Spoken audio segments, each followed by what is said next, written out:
చూడనా reminder problems. ఇంతకుముందు మనం డివిజన్స్ చేసేటప్పుడు రిమైండర్ లేకుండా చేసాము.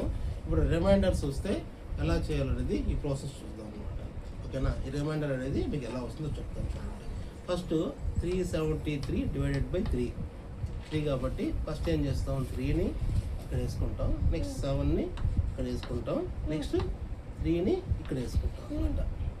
ఓకేనా, నెక్స్ట్ ఏం చేస్తాం, 3 డివైడెడ్ బై 3 కాబట్టి ప్రతి 3 లైన్స్ని మనం ఒక సర్కిల్గా ఒక పాయింట్గా అనుకుంటాం అన్నమాట.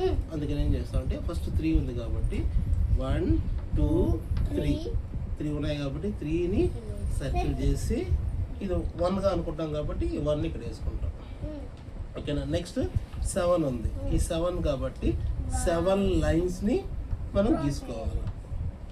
4 5 6 7 ప్రతి 3 లైన్స్ని ఒక పాయింట్ కనుక్కొని సర్కిల్ చేసుకుంటాం అనమాట. నెక్స్ట్ ఈ 3 పాయింట్స్ని పాయింట్ కనుక్కొని సర్కిల్ చేస్తాం. ఇక్కడ ఎన్ని పాయింట్స్ వచ్చాయి, 1 2 పాయింట్స్ వచ్చాయి కాబట్టి 2 పాయింట్స్ని ఇక్కడ రాసుకుంటాం. ఇక్కడ మీకు 1 వాల్యూ మిగిలిపోయింది కాబట్టి ప్రీవియస్ ప్రాబ్లంలో మనం ఎలా చేసాము, ఈ 1ని తీసుకొచ్చి ఇక్కడ వేసుకొని ఈ 1 3 కాస్త 13 అయింది కాబట్టి 13 లైన్స్ని ఇప్పుడు మళ్ళీ రాసుకోవాలి.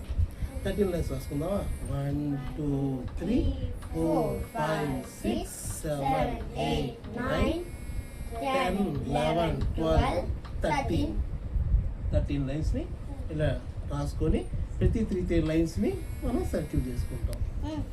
1 2 3 4 ఓకేనా, ఇలా 4 లైన్స్ 4 సర్కిల్స్ వచ్చాయి కాబట్టి ఈ 4ని ఇక్కడ వేసుకుంటాం.